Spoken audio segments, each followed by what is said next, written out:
Especially ಭುಜದ ಭಾಗಕ್ಕೆ ಅಥವಾ ಹಿಂಭಾಗಕ್ಕೆ, ಆನೆಯ ಹಿಂಭಾಗಕ್ಕೆ, ಈ ಪ್ರದೇಶವನ್ನು ಗುರಿಯಾಗಿಟ್ಟುಕೊಂಡೇ ಆ ಒಂದು ಇಂಜೆಕ್ಟ್ ಮಾಡಬೇಕಾಗತ್ತೆ. ಆದರೆ ಗೊಂದಲದಲ್ಲಿರುವ ಆನೆ, ಓಡಾಡ್ತಾ ಇರುವಂಥ ಆನೆ, ಅಲ್ಲೂ ಸಹ ಭಾಳಷ್ಟು ಸಮಸ್ಯೆಗಳಿದೆ. ಆ ಒಂದು ಪರ್ಟಿಕ್ಯುಲರ್ ಪ್ರದೇಶವನ್ನು ನಾವು ಸೂಕ್ಷ್ಮವಾಗಿ ಹುಡುಕಬೇಕು ಅನ್ನುವಂಥದ್ದಕ್ಕೆ ಅದೇ ಪ್ಲೇಸ್ಗೆ ಯಾವುದಾದ್ರೂ ಬೇರೆ ಕಡೆ ಅದು ಇಂಜೆಕ್ಟ್ ಆದರೂ ಸಹ ತೊಂದರೆ ಆಗುತ್ತೆ. ಹಾಗಾಗಿ ಒಂದು ಆಪ್ರೇಷನ್ ಹೇಗೆ ಮಾಡ್ತೀವಿ ಅಥವಾ ಒಂದು ಬೈಪಾಸ್ ಸರ್ಜರಿ ಹೇಗೆ ಮಾಡ್ತೀವಿ ಅಷ್ಟೇ ಸೂಕ್ಷ್ಮತೆ ಇದೆ ಈ ಒಂದು ಆಪ್ರೇಷನ್ಗೆ ಕೂಡ. ಸೊ ಕಂಡಲ್ಲಿ ನಮ್ಮಲ್ಲಿ ಅನಸ್ತೇಷಿಯಾ ಇದೆ ಅಂತ ತಕ್ಷಣ ಆ ಆನೆಗೆ ಶೂಟ್ ಮಾಡಿ ಅದನ್ನು ಪ್ರಜ್ಞೆ ತಪ್ಪಿಸೋಕ್ಕೆ ಆಗೋದಿಲ್ಲ ಅನ್ನುವಂಥ ವಿಚಾರಗಳನ್ನು ಕೂಡ ಪ್ರವೀಣ್ ಅವರು ಹೇಳ್ತಾ ಇದ್ದಾರೆ. ಪ್ರವೀಣ್ ಅವ್ರ ಹತ್ರ ಇನ್ನೂ ಕೂಡ ಕೆಲವು ಮಾಹಿತಿಗಳನ್ನು ನಾವು ಪಡೆಯೋಣ. ಈಗ ನೀವು ಹೇಳಿದ್ರಿ ಸರ್, ಯಾವ ರೀತಿ ಇಂಜೆಕ್ಟ್ ಯಾವ ರೀತಿ ಶೂಟ್ ಮಾಡಲಾಗತ್ತೆ, ಮತ್ತೊಂದು ಈ ರೀತಿ ಕ್ರಮ ಅನ್ನುವಂಥದ್ದು. ಸಮ್ಟೈಮ್ಸ್ ಒಂದು ವೇಳೆ ಈ ಔಷಧ ಪ್ರಮಾಣ ಜಾಸ್ತಿ ಆದರೆ ಯಾವೆಲ್ಲ ತೊಂದರೆ ಆಗುತ್ತೆ ಆನೆಗೆ? ಸಾಧಾರಣವಾಗಿ ಈ ಅರವಳಿಕೆ ಉಪಯೋಗಿಸುವಾಗ ಶಸ್ತ್ರಚಿಕಿತ್ಸೆಗೆ ಎಷ್ಟು ಬೇಕು ಅದಕ್ಕೂ 2ರಿಂದ 3ರಷ್ಟು ಕಡಿಮೆನೇ ಇರುತ್ತೆ. ಓಕೆ, ಟ್ರ್ಯಾಂಕ್ವಿಲೈಸ್ ಮಾಡುವಾಗ. ಆದರೂ ಕೂಡ ಒಂದೊಂದು ಸತಿ ಓವರ್ ಡೋಸ್ ಆಗುತ್ತೆ. ಓವರ್ ಡೋಸ್ ಆದಾಗ ಇದು ಸಾಯಕ್ಕೂ ಒಂದು ಸಿಚುವೇಶನ್ ಬರುವಂಥ ಪರಿಸ್ಥಿತಿ ಬರಬಹುದು. ಆದರೆ ಟ್ರೈನ್ಡ್ ಡಾಕ್ಟರ್ಸ್ಗೆ ಗೊತ್ತಿರತ್ತೆ. ಅರಣ್ಯ ಇಲಾಖೆಯಲ್ಲಿ ಕೆಲವರು ಇದ್ದಾರೆ, ಟ್ರೈನ್ಡ್ ವೆಟರ್ನೇರಿಯನ್ಸ್ ಇದ್ದಾರೆ. ಅವರು ಅದರ ತಕ್ಕಂಗೆ ಡೋಸೇಜ್, ನಾನು ಮುಂಚೆನೇ ಹೇಳ್ದಂಗೆ ಮೊದಲು ಸ್ವಲ್ಪ ಕಡಿಮೆ ಡೋಸೇಜೇ ಕೊಟ್ಟು ಅದು ಸ್ವಲ್ಪ ಇದಾದಾಗ, ಮಂದ ಆದಾಗ ಆಮೇಲೆ ಇನ್ನೊಂದು ಅಡಿಷ್ನಲ್ ಡೋಸೇಜು ಕೊಡುವಂಥ ಒಂದು ಸಿಚುವೇಶನ್ಸು ಇರುತ್ತೆ. ಆ ಥರ ಅವರು ಹ್ಯಾಂಡಲ್ ಮಾಡ್ತಾರೆ. ಆದರೆ ಸೂಕ್ಷ್ಮತೆಯನ್ನು ನಾವು ಗಮನದಲ್ಲಿ ಇಟ್ಕೊಳ್ಳೇಬೇಕಾಗತ್ತೆ. ಓಕೆ, ಈಗ ಒಮ್ಮೆ ಶೂಟ್ ಮಾಡಿದ ನಂತರ, ಇಂಜೆಕ್ಟ್ ಮಾಡಿದ ನಂತರ ಎಷ್ಟು ಗಂಟೆಯ ನಂತರ, ಎಷ್ಟು ಸಮಯದ ನಂತರ ಅದು ಮಲ್ಕೊಳ್ಳುತ್ತೆ? ಅಂದರೆ ಮಲ್ಕೊಳ್ಳೋದಿಲ್ಲ ಆನೆ, ಹೊರಗೆ ಕುಸಿಯತ್ತೆ. ಇದು ಒಂದು ಸ್ವಲ್ಪ ಹೊತ್ತಾಗತ್ತೆ. ಒಂದು drug act depending on the drug. ಒಂದು 15-20 ನಿಮಿಷ ಅದನ್ನು ಹಿಂಬಾಲಿಸ್ಬೇಕು. ಅದು ಕುಸಿತಿದ್ದಂಗೆ ಸಾಕಷ್ಟು ಕ್ರಮಗಳು ತಗೋಬೇಕಾಗತ್ತೆ. ಅದನ್ನು ಬಾಡಿ ಟೆಂಪ್ರೇಚರ್ ಕಂಟ್ರೋಲ್ ಮಾಡಬೇಕು. ಅದಕ್ಕೆ ಚೆನ್ನಾಗಿ ನೀರು ಹುಯ್ಬೇಕು. ಆಮೇಲೆ ಕಣ್ಣನ್ನು ಕವರ್ ಮಾಡಬೇಕಾಗತ್ತೆ. ಪ್ಯೂಪಿಲ್ಸ್ ಡೈಲೇಟ್ ಆಗಿರ್ಬೋದು, ಕಣ್ಣನ್ನು ಕವರ್ ಮಾಡಬೇಕಾಗತ್ತೆ. ಆಮೇಲೆ ಯಾಕಂದ್ರೆ ಇದು ಹೇಗೆ ಅದು ಹೇಗೆ ಅದ್ರ ಮೇಲೆ ಬಟ್ಟೆ ಹಾಕ್ತಾರೆ. ಆಮೇಲೆ ಸೊಪ್ಪು ಗಿಪ್ಪು ಹಾಕಿ, ನೀರು ಹಾಕಿ ಆನೆ ಬಾಡಿ ಟೆಂಪ್ರೇಚರ್ ಕಂಟ್ರೋಲ್ ಮಾಡಬೇಕಾಗತ್ತೆ. ಅದ ನಂತರ ನೀವೇನು ಮಾಡಬೇಕು ನೆಕ್ಸ್ಟ್, ಆ ಮದ್ದು ಇರೋವಾಗ ಅದನ್ನು ನೀವು ಮಾಡ್ಕೋಬೇಕಾಗತ್ತೆ. ಒಂದೊಂದ್ಸತಿ ರೇಡಿಯೋ ಕಾಲರ್ ಫಿಟ್ ಮಾಡ್ತೀವಿ. ರೇಡಿಯೋ ಕಾಲರ್ ಫಿಟ್ ಮಾಡೋಕ್ಕೆಲ್ಲ ರೆಡಿ ಇಟ್ಕೊಂಡಿರ್ಬೇಕು. ಇವಾಗ ಇದನ್ನ ನೀವು ಟ್ರ್ಯಾಪ್ ಮಾಡಿ ಬೇರೆ ಕಡೆ ಶಿಫ್ಟ್ ಮಾಡ್ತಾ ಇದ್ದೀರಾ, ಅದಕ್ಕೆ ಏನೇನು ವ್ಯವಸ್ಥೆ ಆಗಬೇಕು, ಅದಕ್ಕೆ ಒಂದು ಲಾರಿಯಲ್ಲಿ ಹತ್ತಿಸ್ತೀರಾ ಇಲ್ಲ ಏನು ಮಾಡ್ತೀರಾ, ಅದನ್ನೆಲ್ಲ ರೆಡಿ ಇಟ್ಕೋಬೇಕಾಗತ್ತೆ. ಯಾಕಂದರೆ ಇದಾದ ಮೇಲೆ ಈಗ ನೀವು ಬರೀ ಅನಸ್ತೇಷಿಯಾ ಕೊಟ್ಟು ಆಪರೇಷನ್ ಥಿಯೇಟರ್ ರೆಡಿ ಇಲ್ಲ ಅಂದರೆ ನಿಮ್ಮ ಅನಸ್ತೇಷಿಯಾ ಯಾಕೆ ಕೊಡಬೇಕು? ಮುಂದಿನ ಕ್ರಮಗಳು ಆ ಪ್ರೊಸೀಜರ್ಗೆ ರೆಡಿ ಆಗ್ತಾನೆ ಇರಬೇಕು ಅನ್ನುವಂಥದ್ದು, ಅದಕ್ಕೆಲ್ಲ ಇದು ಮಾಡಬೇಕು. ಅದರಿಂದ ಇದಕ್ಕೆ ಒಂದು ಟ್ರೈನ್ಡ್ ಯೂನಿಟ್ ಏನಿದೆ, ಅವರು ಸ್ಟೆಪ್ ಬೈ ಸ್ಟೆಪ್ ಏನೇನು ಮಾಡಬೇಕು ಅದನ್ನು ಒಂದು ಟ್ರೈನ್ಡ್ ಯೂನಿಟ್, ಭಾಳ ಒಂದು ಇದಾಗಿರುವಂಥ ಒಂದು ಎಲ್ಲ ಥರ ಎಕ್ವಿಪ್ಮೆಂಟ್ ಇರೋವಂಥ ಯೂನಿಟ್ ಒಂದು. ಈಗ ಅನಸ್ತೇಷಿಯಾ ಕೊಟ್ಟ ತಕ್ಷಣ ಈ ಬಾಡಿ ಟೆಂಪರೇಚರ್ ಅದರದ್ದು ವಿಪರೀತ ಜಾಸ್ತಿ ಆಗುತ್ತೆ, ಕಂಟ್ರೋಲ್ ಮಾಡಬೇಕಾಗುತ್ತೆ. ಓಕೆ, ಈಗ ಆನೆಗೆ ಒಂದು ಪ್ರಕೃತಿದತ್ತವಾಗಿ 2 ದೊಡ್ಡ ಕಿವಿಗಳು. ಯಾಕೆ ಅಂತಂದರೆ ವೈಜ್ಞಾನಿಕವಾಗಿ ಹೇಳೋ ಪ್ರಕಾರ ಅದರ ತಲೆ ಆದಷ್ಟು ಬಿಸಿ ಜಾಸ್ತಿ ಆಗ್ತಾ ಇರುತ್ತೆ, ಅದನ್ನು ಕೂಲ್ ಮಾಡ್ತಾ ಇರುತ್ತೆ. ಹೌದು. ಸೊ ಈಗ ಇಲ್ಲಿ ಬಂದ ಡೌಟ್ಗಳು ಏನು ಅಂತಂದರೆ, ನಮಗೆ ಕುಕ್ಕರಳ್ಳಿ ಕೆರೆ ಬಳಿ ಆನೆ ಒಳಗೆ ಹೋಯ್ತು, 4 ಇಂಜೆಕ್ಟ್ ಮಾಡಿದರು. ಅಲ್ಲಿ ನಾವು ನೋಡ್ತಾ ಇದ್ದೀವಿ, ಒಂದು ಭುಜ ಭಾಗಕ್ಕೆ 1ನೇ ಇಂಜೆಕ್ಷನ್, ಭುಜ ಭಾಗಕ್ಕೆ 2ನೇ ಇಂಜೆಕ್ಷನ್ ಕೂಡ ಭುಜ ಭಾಗದ ಕೆಳಗೆ, 3ನೇ ಇಂಜೆಕ್ಷನ್ ಅದರ ಹಿಂಭಾಗಕ್ಕೆ.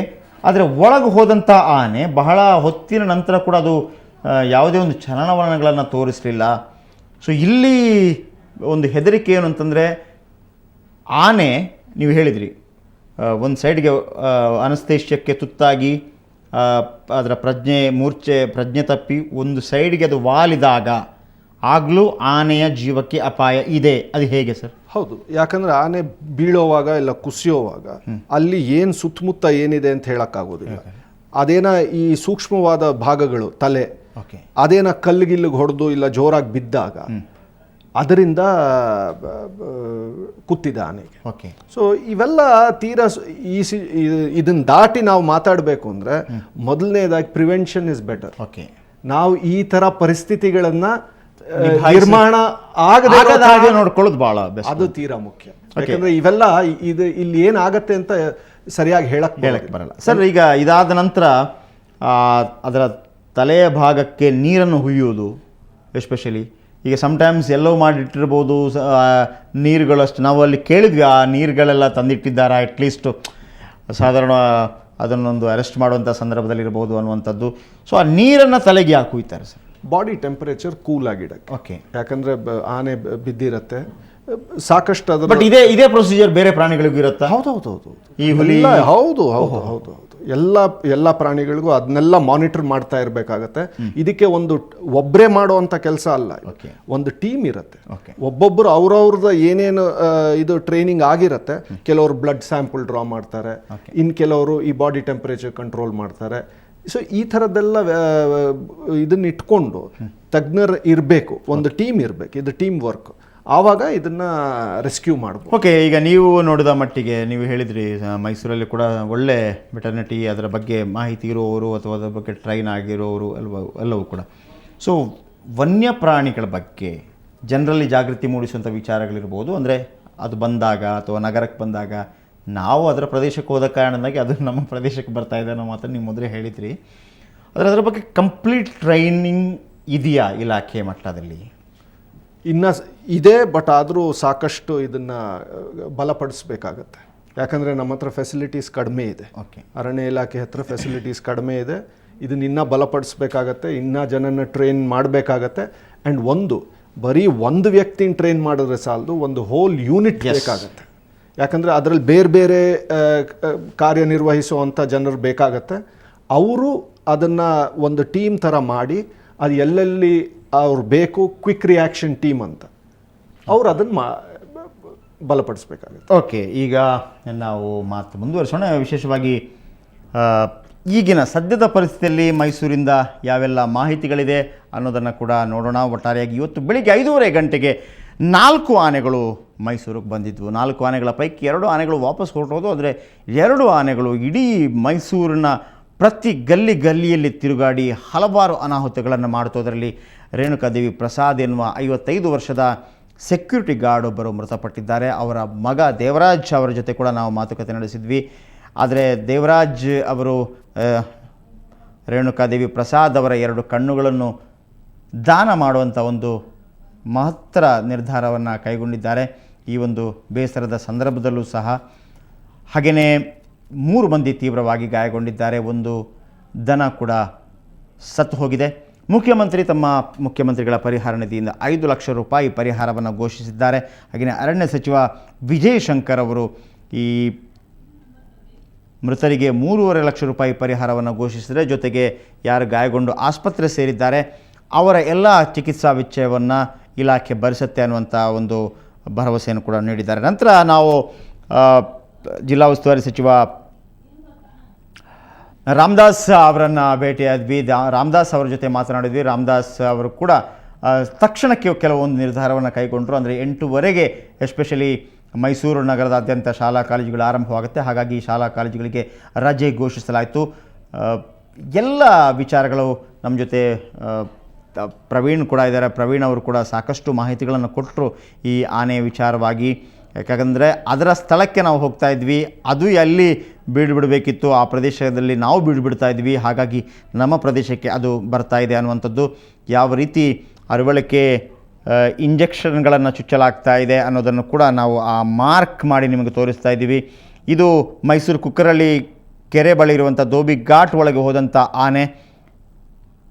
ಸೊ ಆ ಒಳಗೆ ಹೋದಂಥ ಆನೆ ಪ್ರವೀಣ್ ನೀವಲ್ಲಿ ನೋಡ್ತಾ ಇರ್ಬೋದು, ಅಲ್ಲಿ ಆ ಕಲ್ಲಿನ ಇದೇನಿದೆ ಆ ಬೇಲಿ ಕಟ್ಟಿದಂಥ ಕಲ್ಲುಗಳೇನಿದೆ. ಸೊ ಪ್ರವೀಣ್ ಕೆಲವು ಆತಂಕ ವ್ಯಕ್ತಪಡಿಸಿದ್ರು. ಯಾಕಂತಂದರೆ ಈ ರೀತಿ ಅನಸ್ತೇಶ ಕೊಟ್ಟ ನಂತರ ಆನೆ ಒಂದು ಸೈಡಿಗೆ ವಾಲಿ ಒಂದು ಮಲ್ಕೊಳ್ಳುತ್ತೆ. ಆ ಮಲಗುವಂಥ ಸಂದರ್ಭದಲ್ಲಿ ಕೆಲವು ಸೂಕ್ಷ್ಮ ಪ್ರದೇಶಗಳು, ಎಸ್ಪೆಷಲಿ ತಲೆಗೆಲ್ಲ ಏನಾದರೂ ಈ ಕಲ್ಲು ಬಂಡೆಗಳೇನಾದರೂ ತಾಗಿದರೆ ಆನೆಗೆ ಮಾರಣಾಂತಿಕವಾಗಿ ತೊಂದರೆ ಆಗುವಂಥ ಸಾಧ್ಯತೆಗಳಿದೆ ಅನ್ನುವಂಥದ್ದು. ಬಹುಶಃ ಹಾಗಾಗದಿರಲಿ ಅಂತೇಳಿ ನಾವು ಆಶಿಸೋಣ. ಆಗೋದಕ್ಕೆ, ಯಾಕಂದರೆ ನಾವು ಮೊದಲಿಂದಲೂ ಎಲ್ಲ ಮುಖ್ಯಮಂತ್ರಿಗಳ ಹತ್ರ ಕೇಳಿದ್ವಿ, ಅಥವಾ ಅರಣ್ಯ ಸಚಿವರ ಹತ್ರ ಕೇಳಿದ್ವಿ, ಉಸ್ತುವಾರಿ ಸಚಿವರ ಹತ್ರ ಕೇಳಿದ್ವಿ, ಒಂದು ವೇಳೆ ತುಂಬ ಗಂಡಾಂತರ ಆದರೆ ಯಾವ ಕ್ರಮ ಕೈಗೊಳ್ತೀರಿ ಇದನ್ನು ನಿಯಂತ್ರಣ ಮಾಡೋದಕ್ಕೆ ಅನ್ನುವಂಥದ್ದು. ಸೊ ಆಗ ಮುಖ್ಯಮಂತ್ರಿಗಳಾದಿಯಾಗಿ ಎಲ್ಲರೂ ಹೇಳಿದ್ದು ಒಂದೇ ಮಾತು, ಎಲ್ಲ ರೀತಿಯಲ್ಲೂ ಕೂಡ ನಾವು ಅದನ್ನು ನಿಯಂತ್ರಣಕ್ಕೆ ತರ್ತೀವಿ, ಅನಸ್ತೇಷ ಕೊಟ್ಟೆ ನಿಯಂತ್ರಣಕ್ಕೆ ತರ್ತೀವಿ ಅನ್ನೋಂಥ ವಿಶ್ವಾಸವಿದೆ. ಆ ಒಂದು ಎಕ್ಸ್ಟ್ರೀಮ್ ಸ್ಟೆಪ್ ತಗೊಳ್ಳುವಂಥ ಯಾವುದೇ ಉದ್ದೇಶ ನಮಗಿಲ್ಲ, ಅದು ಬಾರದೇನೆ ಇರಲಿ. ಅಲ್ಲಲ್ಲ, ಕಾನೂನಲ್ಲೂ ಅವಕಾಶ ಇಲ್ಲ, ಕಾನೂನಲ್ಲೂ ಅವಕಾಶ ಯಾರು ಕೂಡ ಅದ್ರ ಮೇಲೆ ಗುಂಡು ಹಾರಿಸಿ ಅದನ್ನ ಆನೆನ ಹೊಡೆಯುವಂತ ಅವಕಾಶ ಇಲ್ಲ. ಅದು ಬರೀ ಒಬ್ಬರಿಗೆ ಕರ್ನಾಟಕ ರಾಜ್ಯದಲ್ಲಿ ಎಲ್ಲ ರಾಜ್ಯಗಳಲ್ಲೂ ಒಂದೇ ಒಂದು ಅಧಿಕಾರಿಗೆ ಹಕ್ಕಿದೆ. ಅದು ತೀರಾ ಹದಗೆಟ್ಟ ಒಂದು ಪರಿಸ್ಥಿತಿಯಲ್ಲಿ ಮಾತ್ರ, ಬೇರೆ ಯಾವ ವ್ಯವಸ್ಥೆನೂ ಕೆಲಸ ಮಾಡ್ತಿಲ್ಲ ಆ ಒಂದು ಪರಿಸ್ಥಿತಿಯಲ್ಲಿ ಮಾತ್ರ ಚೀಫ್ ವೈಲ್ಡ್ ಲೈಫ್ ವಾರ್ಡನ್, ಮುಖ್ಯ ವನ್ಯಜೀವಿ ಪರಿಪಾಲಕರು, ಅವ್ರಿಗೆ ಮಾತ್ರ ಹಾಕಿದೆ. ಅವರು ಆರ್ಡರ್ ರೈಟಿಂಗ್ ಅಲ್ಲಿ ಕೊಡಬೇಕಾಗತ್ತೆ, ರೀಸನ್ಸ್ ಕೊಡಬೇಕಾಗತ್ತೆ, ಆವಾಗ ಮಾತ್ರ ಮಾಡ್ಬೋದು. ಇಲ್ದೇರೆ ಯಾರು ಅಧಿಕಾರಿಗಳು ಬೇರೆ ಯಾರು ಗುಂಡು ಹಾರ್ಸಕ್ ಆಗೋದಿಲ್ಲ. ಓಕೆ, ಈಗ ನೀವು ಈ ವಿಜುವಲ್ ಅನ್ನ ನೋಡ್ತಾ ಇರ್ಬೋದು. ಮೈಸೂರು ಕುಕ್ಕರಹಳ್ಳಿ ಕೆರೆ ಬಳಿ ಇರುವಂತ ಆನೆಯ ವಿಜುವಲ್ಸ್ ನಾವು ನೋಡ್ತಾ ಹೇಳ್ತಾ ಇದ್ವಿ. ಇಲ್ಲಿ ತನಕ ಅದು ಕಾಣ್ತಾ ಇಲ್ಲ ಅನ್ನುವಂಥದ್ದು. 100 ಅಡಿ ದೂರದಲ್ಲಿ ಅರಣ್ಯಾಧಿಕಾರಿಗಳು ಎಲ್ಲರೂ ಸಹ ಇದ್ದರು. ಹಾಗೆಯೇ ನಾವು ಪ್ರತಿಯೊಂದು ವಿಚಾರಗಳನ್ನು ಕೇಳ್ತಾ ಇದ್ವಿ. ಏನಂತಂದರೆ ಆನೆ ಕಾಣಿಸ್ತಾ ಇದೆ ನಿಜ, ಅದು ಅಟ್ಲೀಸ್ಟ್ ಕಿವಿಯನ್ನು ಅಲಗಾಡಿಸ್ತಾ ಇದೆಯಾ ಅನ್ನುವಂಥ ಮಾತು.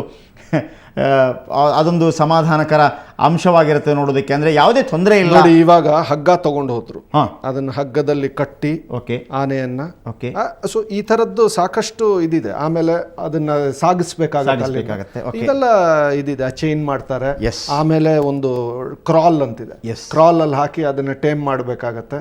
ಸೊ ಇವೆಲ್ಲ ಬೇರೆ ಬೇರೆ ಹಂತವಾಗಿ ಯಾವುದೇ ರೀತಿಯ ನಡೆಯುತ್ತೆ ಅನ್ನುವಂಥದ್ದು.